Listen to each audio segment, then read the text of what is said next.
Mari Roh Kudus direction semuanya. Mari Tuhan berbicara buat setiap roh kami masing-masing. Ketika kami berperkara di hadapan kebenaran Tuhan, maka kami sedang masuk dalam pikiran Tuhan, mengalami hatinya Tuhan, dan kami menerobos setiap batas-batasan manusia, dan kami melihat bahwa Allah turut bekerja dalam segala sesuatunya untuk mendatangkan kebaikan buat setiap kami. Malam hari ini Tuhan, bahwa kami mengalami janji-Mu, kehidupan yang terus naik bukan turun, jadi kepala bukan ekor, dari kemuliaan sampai kepada kemuliaan yang baru, hingga seluruhnya Engkau Kristus dimuliakan di dalam setiap kami. Engkau yang siap dibateraikan oleh kebenaran firman Tuhan. Mari bersama-sama katakan amin. Kemuliaan Tuhan kita, haleluya. Silakan duduk Bapak Ibu. Shalom. Halo. Yang bawa Alkitabnya, mari kita buka bersama-sama dari Yesaya pasalnya yang ke-40, ayatnya yang ke-31. Yesaya pasal 40 ayatnya yang ke-31. Demikian firman Tuhan. Tetapi orang-orang yang menanti-nantikan Tuhan akan mendapat kekuatan baru. Mereka seumpama raja wali yang naik terbang dengan kekuatan sayapnya. Mereka berlari dan tidak menjadi lesu. Mereka berjalan dan tidak menjadi lelah. Sudah dapat Alkitabnya? Ayatnya sudah dapat belum? Ya. Kita baca sekali lagi. Tetapi orang-orang yang menanti-nantikan Tuhan mendapat kekuatan baru. Mereka seumpama raja wali yang naik terbang dengan kekuatan sayapnya. Mereka berlari dan tidak menjadi lesu. Mereka berjalan dan tidak menjadi lelah. Baiklah, saya ulangi sekali lagi. Orang-orang yang menanti-nantikan Tuhan akan dapat kekuatan baru. Orang-orang yang menanti-nantikan Tuhan, dia akan naik terbang. Orang-orang yang menanti-nantikan Tuhan, mereka tidak akan pernah menjadi lesu. Orang-orang yang menanti-nantikan Tuhan tidak pernah menjadi lelah. Syarat dan ketentuan berlaku ini hanya terjadi untuk orang-orang yang menanti-nantikan Tuhan. Amin. Yang menarik adalah kata menanti-nantikan di dalam bahasa Indonesia itu identik dengan menunggu. Begitu bukan? Ya. Menanti, menunggu itu sama. Yang menarik adalah di dalam terjemahan teks bahasa aslinya Yesaya 40 ayat 31, kata menanti-nantikan menggunakan istilah kata kafa. K-A-F-A dalam bahasa Ibraninya. Kafa. Saya mau praktekkan kata kafa dengan dua tangan kita. Jadi silakan Anda yang ada Alkitabnya di tangan, ditaruh di pangkuannya dulu. Dan saya mau ajak kita angkat dua tangan kita, kanan kiri. Sama-sama, baiklah. Ikuti bersama-sama. 1, 2, 3. Seperti ini sebenarnya terjemahan kata kafa. Saling terikat. Jadi ayat ini bunyinya kurang lebih begini. Orang-orang yang terikat dengan Tuhan akan naik terbang. Orang-orang yang terikat dengan Tuhan tidak pernah menjadi lesu. Orang-orang yang terikat dengan Tuhan tidak pernah menjadi lelah. Amin. Kenapa Anda dan saya harus terikat dengan Tuhan? Saya percaya bahwa siapa di dalam Kristus, Kristus di dalam orang itu, maka orang tersebut ditetapkan untuk mengalami janji Tuhan. Kemarin, hari ini, dan di masa depan kita. Artinya, barang siapa di dalam Kristus, dia tidak hanya sekedar diberkati, tetapi di dalam Kristus Anda dan saya terlanjur diberkati. Amin. Mari katakan sama-sama, saya terlanjur diberkati. Terlanjur diberkati. Lihat sebelahnya, bilang kamu terlanjur diberkati. Kamu terlanjur diberkati. Orang-orang yang terlanjur diberkati susah mau miskin lagi. Orang-orang yang terlanjur diberkati susah mau gagal lagi. Karena Tuhan tetapkan Anda dan saya untuk terus naik, bukan turun, jadi kepala bukan ekor, dari kemuliaan sampai kepada kemuliaan yang baru. Amin. Kenapa Anda dan saya harus terikat dengan Tuhan? Tuhan tidak pernah membuka jadwalnya kapan dia akan menggenapi janjinya. Dia nggak pernah terlambat. Tuhan tidak pernah terlalu cepat. Kabar pentingnya adalah Tuhan tidak pernah open schedule kapan dia akan genapi janjinya. Ketika seseorang tidak terikat dengan Tuhan, maka orang tersebut akan berjalan di luar waktu Tuhan. Ketika seseorang berjalan di luar waktu Tuhan, maka orang ini punya dua kemungkinan. Yang pertama adalah dia mendahului waktu Tuhan. Orang yang mendahului waktu Tuhan itu kualat karena ngeduluin Tuhan. Atau orang itu terlambat di belakang waktu Tuhan. Kalau orang itu berjalan di belakang waktu Tuhan, maka orang tersebut akan kehilangan hal-hal baik yang Allah sudah tetapkan menjadi bagiannya. Yang terbaik dalam hidup ini adalah Anda dan saya kafa dengan Tuhan. Orang-orang yang terikat dengan Tuhan akan jadi orang-orang yang seirama dengan Tuhan. Ada beberapa hal yang saya mau bukakan lagi. Kalau Tuhan bukakan dari 1 Samuel pasal 13, ayatnya yang ke-6 sampai dengan ayatnya yang ke-14. Kenapa kita harus kafa dengan Tuhan? 1 Samuel pasal 13 ayat 6 sampai dengan ayatnya yang ke-14. Ini adalah sebuah kisah di mana pada masa itu Israel mengikuti tren politik. Tren politik pada masa itu adalah sebuah bangsa diakui menjadi sebuah bangsa ketika bangsa itu memiliki raja. Sementara konsep Allah untuk politik Israel bukan demokrasi tetapi teokrasi. Teokrasi itu adalah di mana Allah sendiri yang mendirection semuanya. Allah sendiri yang memimpin jadi rajanya. Tetapi mau bilang apa lagi? Karena pada saat itu ngikutin tren. Manusia itu suka ikutin tren. Begitu bukan? Tahun 60 trennya celananya cutbray, gedenya dia di bawah. Tahun 80 celananya baggy, gedenya di tengah. Ya. Sekarang gayanya Korea, kecil dari atas sampai bawah. Ya. Itu manusia ikutin tren. Tren rambutnya keriting, dikeritingin semua.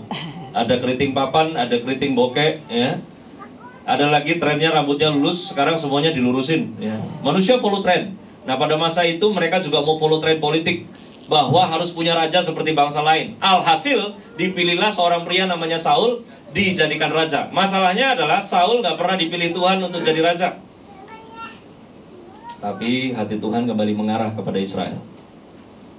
Tuhan berbicara kepada Samuel, memerintahkan supaya Saul mengikuti fit and proper test, tes uji kelayakan. Tuhan bilang kepada Nabi Samuel, suruh Saul pergi ke dataran tinggi Gilgal, berdiam di Gilgal selama 7 hari. Lalu kemudian nanti pada hari yang ke-7, kamu akan menyusul Saul di Gilgal dan membakar korban bakaran. Kemudian Saul pergi ke Gilgal. Pada hari yang ke-7, siapkan Alkitabnya.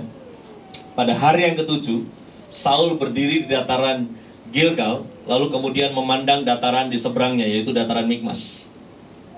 Ada kejadian, karena waktu itu Yonatan di area sebelah yang lain memenangkan pertempuran. Setelah memenangkan pertempuran, Saul ini mau numpang ngetop. Yonatan yang menang, Saul yang bunyiin sopar. Karena Saul kasih bunyi sopar, Filistin dengar rupanya masih ada lagi orang Israel di daerah sebelah sana. Akhirnya Filistin mulai bergerak maju menyerang. Lalu kemudian yang terjadi adalah dianya ketakutan. Karena ketakutan akhirnya semua porak-poranda. Alkitab mencatat ketika dilihat orang Israel bahwa mereka terjepit, sebab memang rakyat terdesak, larilah rakyat bersembunyi di gua, keluh batu, bukit batu, liang batu, dan perigi. Malah ada orang Ibrani yang menyeberangi arungan sungai Yordan menuju tanah Gad dan Gilead. Sedang Saul masih di Gilgal dan seluruh rakyat mengikutinya dengan gemetar. Ia menunggu 7 hari lamanya sampai waktu yang ditentukan Samuel. Tetapi ketika Samuel tidak datang ke Gilgal, mulailah rakyat itu berserak-serak meninggalkan dia. Sebab itu Saul berkata, bawalah kepadaku korban bakaran dan korban keselamatan itu. Lalu ia mempersembahkan korban bakaran. Baru saja ia habis mempersembahkan korban bakaran, maka tampaklah Samuel datang. Saul pergi menyongsongnya untuk memberi salam kepadanya. Tetapi kata Samuel, apa yang telah kau perbuat? Jawab Saul. Perhatikan ini jawabannya. Karena aku melihat rakyat itu berserak-serak meninggalkan aku, dan engkau tidak datang pada waktu yang telah ditentukan, padahal orang Filistin telah berkumpul di Mikmas. Maka pikirku, sebentar lagi orang Filistin akan menyerang aku di Gilgal. Padahal aku belum memohonkan belas kasihan Tuhan. Sebab itu aku memberanikan diri, lalu mempersembahkan korban bakaran. Anda ngerti nggak nih jawabannya? Dia bilang begini. Yang pertama, rakyat sih ninggalin saya. Karena rakyat ninggalin saya, maka saya melihat lagi, Pak Pendeta Samuel datangnya telat sih. Karena datangnya telat, padahal belum telat. Karena itu belum selesai hari ke-7. Lalu kemudian dia bilang lagi, Filistin sih datang mendekat. Perhatikan ini ya, orang-orang yang tidak kafa, orang-orang yang tidak terikat dengan Tuhan, cenderung panikan. Ngerti ya, panikan? Ya. Kalau orang Medan bilang senu, orang Belanda bilang snewachteg, orang Jakarta bilang snewen. Mudeng pora.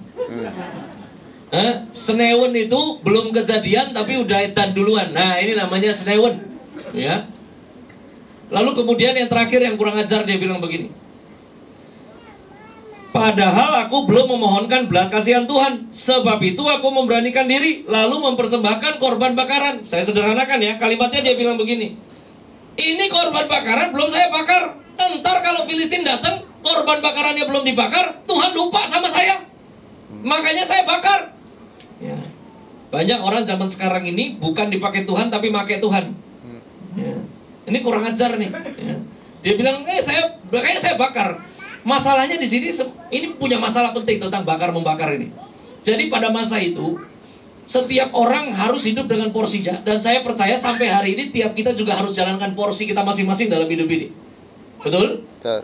Pada masa itu adalah sebuah kejahatan apabila di luar nabi, di luar imam, membakar korban bakaran. Tidak boleh. Saul itu raja, tidak boleh bakar korban. Itu dilarang. Itu kekejian di mata Tuhan. Nah dia bakar. Lalu kemudian ini jawabannya. Kata Samuel kepada Saul. Dibilang apa? Perbuatanmu itu apa? Bodoh. Engkau tidak mengikuti perintah Tuhan Allahmu yang diperintahkannya kepadamu. Sebab sedianya Tuhan mengokohkan kerajaanmu atas orang Israel untuk selama-lamanya. Matur nuwun nggih Pak. Di sini aja susah Pak. Ya. Lalu kemudian, tetapi sekarang kerajaanmu tidak akan tetap. Tuhan telah memilih seorang yang berkenan di hatinya, dan Tuhan telah menunjuk dia menjadi raja atas umatnya, karena engkau tidak mengikuti apa yang diperintahkan Tuhan kepadamu. Harusnya bertahan sampai hari ke-7. Harusnya yang bakar korban bakaran itu Samuel. Tapi enggak, dia mendahului waktu Tuhan, dia bakar, dan itu bukan porsinya dia. 10 tahun saya jadi pembina kerohanian di DPR. Beberapa kawan mulai mensuggest saya, mulai mensupport, mulai mendukung. Pak, melok aja jadi legislatif. Tampilannya udah cukup lah jadi orang DPR. Kalau soal ngomong, orang Batak dari lahir jago ngomong. Saya orang Batak asli. Cuman orang Batak kalau bertobat jadi kayak Jerman gini. Saya bilang begini, ini teman-teman yang di parlemen. Saya bilang, saya tidak pernah diurapi Tuhan untuk porsi itu. Ketika seorang pendeta taunya hukum Tuhan, tiba-tiba harus urus hukum negara, masuk di parlemen, itu mesti ngawur. Kan begitu? Ya. Lah ini Saul, dia bakar korban bakaran. Tuhan lihat di matanya ini jahat. Lalu kemudian Samuel bilang, perbuatanmu apa? Bodoh. Kamu nggak ngikutin perintah Tuhan Allahmu, kan harusnya hari ke-7. Dan harusnya saya yang bakar. Kenapa kamu yang bakar? Lalu kemudian dia bilang begini. Ini saya sederhanakan ya bahasanya. Dia bilang, Ul. Ini tak sederhanake ya. Ul. Sampean ngerti nggak kenapa disuruh pergi ke Gilgal? Saya percaya setiap kita kalau udah Tuhan suruh pasti Tuhan punya maksud.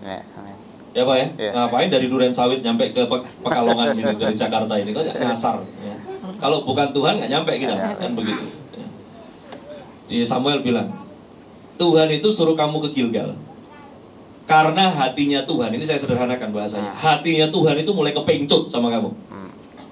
Hati Tuhan itu mulai mengarah kepada kamu. Kamu tuh nggak pernah dipilih sama Israel. Yang nggak pernah dipilih Tuhan. Yang milih kamu Israel.